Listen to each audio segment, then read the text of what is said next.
Pada tahun 1780, pertama kalinya proses fisiologis dalam makhluk hidup dijelaskan dengan acuan mekanisme tak hidup.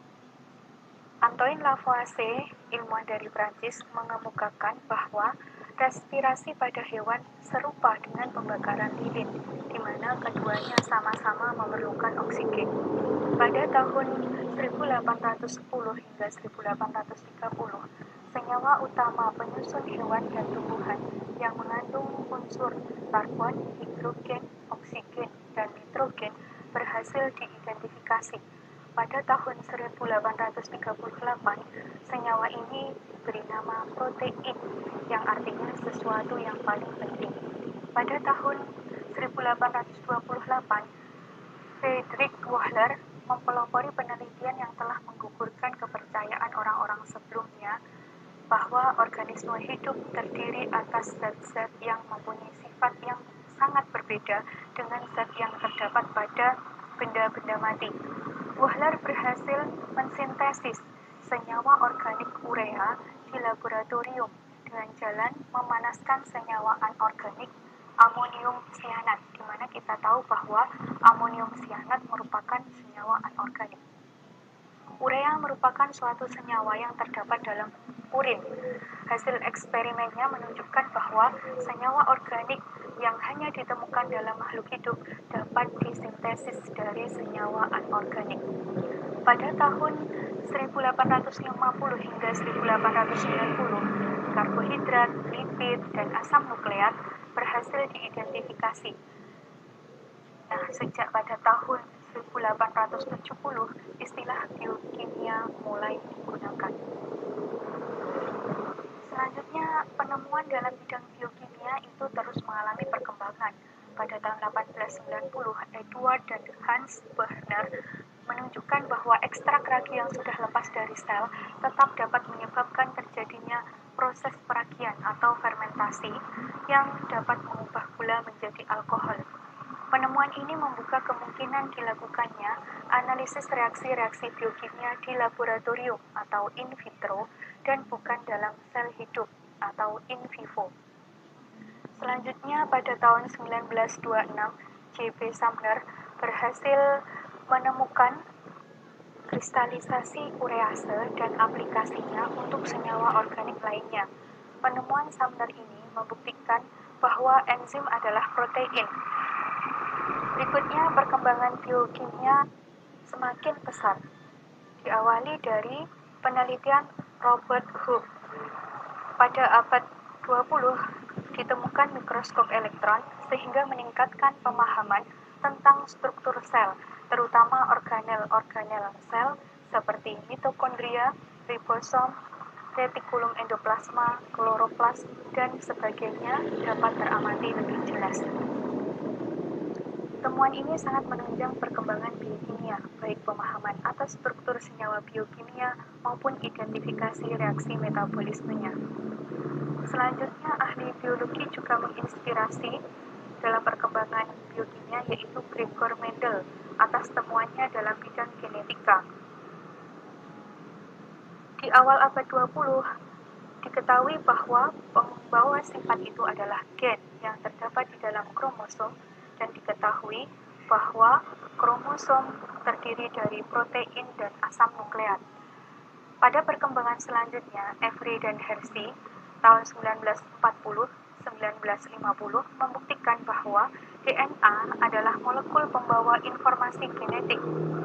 Watson dan Crick pada tahun 1950 melalui studi difraksi sinar X mengajukan bahwa struktur DNA adalah sulur ganda atau double helix, di mana DNA dapat bereplikasi dan menyalurkan informasi genetik ke generasi berikutnya. Selanjutnya, penelitian yang dilakukan oleh Mullis pada tahun 1988 menemukan mesin replikasi DNA yang dapat dilakukan secara in vitro.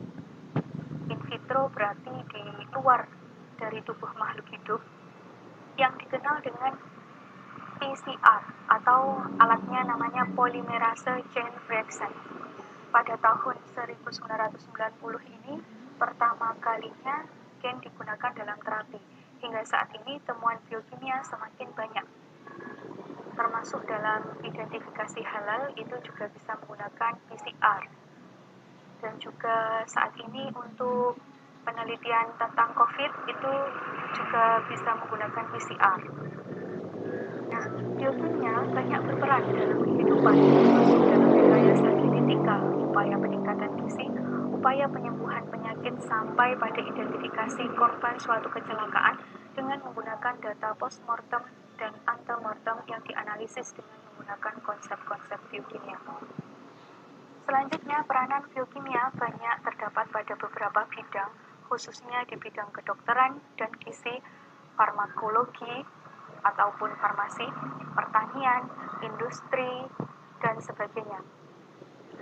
Sebagai contoh dalam bidang kedokteran dan gizi, biokimia mempunyai peranan dalam memecahkan masalah gizi, penyakit-penyakit akibat kekurangan gizi, dan juga berkaitan dengan temuan terhadap suatu diagnosis penyakit, menjelaskan sebab penyakit tersebut, dan merancang terapi serta pengobatan yang tepat. Dalam bidang farmakologi, biokimia berperan menemukan hubungan pengaruh obat terhadap jalur metabolik tertentu dan mendesain berbagai obat baru. Tentu untuk kaitannya dengan bidang pertanian, industri, dan sebagainya, Anda bisa menyebutkan sendiri. Dalam bidang pertanian, contohnya penggunaan pestisida. Pestisida bekerja dengan jalan menghambat enzim yang bekerja pada hama atau organisme tertentu, dan diharapkan pestisida itu mempunyai sifat selektif. Contohnya pestisida yang digunakan untuk membunuh hama wereng, itu yang terbunuh hanya hama wereng, sedangkan hewan yang lain itu masih bisa hidup. Ini namanya selektif. Di samping itu, peran biokimia dalam bidang industri, contohnya dalam perkembangan produk pangan yang menggunakan enzim dalam proses pengolahannya, termasuk pengolahan yogurt, tempe, dan kecap yang melibatkan proses fermentasi juga merupakan hasil dari perkembangan biokimia. Dalam bidang yang lain, Anda bisa menyebutkan bahwa biokimia itu juga berkaitan dengan mikrobiologi, fisiologi, dan sebagainya. Selanjutnya dapat dilihat pada slide bahwa dalam mempelajari biokimia itu berkaitan dengan unsur-unsur dalam kehidupan, yang mana penyusun utama tubuh makhluk hidup itu tersusun dari unsur-unsur utama antara lain oksigen, karbon, hidrogen, nitrogen, fosfor, dan belerang. Unsur-unsur tersebut dapat membentuk ikatan kovalen yang stabil, baik ikatan kovalen tunggal, rangkap 2 maupun rangkap 3. Komponen tubuh makhluk hidup itu sebagian besar terdiri dari air. Air itu sendiri tersusun dari atom oksigen dan atom hidrogen. Selain itu, di dalam tubuh juga terdapat ion-ion penting, contohnya ion kalsium, kalium, natrium, magnesium, ion klor, dan sebagainya. Ada juga unsur-unsur yang dibutuhkan oleh tubuh dalam jumlah besar maupun kecil. Dalam jumlah kecil seperti seng, tembaga, besi, dan yang akan kita bahas lebih lanjut pada materi mineral. Selanjutnya, biomolekul. Biomolekul merupakan molekul organik yang diproduksi oleh organisme hidup, baik molekul-molekul besar seperti protein, polisakarida, dan asam nukleat, maupun molekul-molekul kecil seperti metabolit, metabolit sekunder, dan produk alam. Di antara biomolekul tersebut yang paling banyak menyusun organisme adalah karbohidrat, protein, lipid, dan asam nukleat.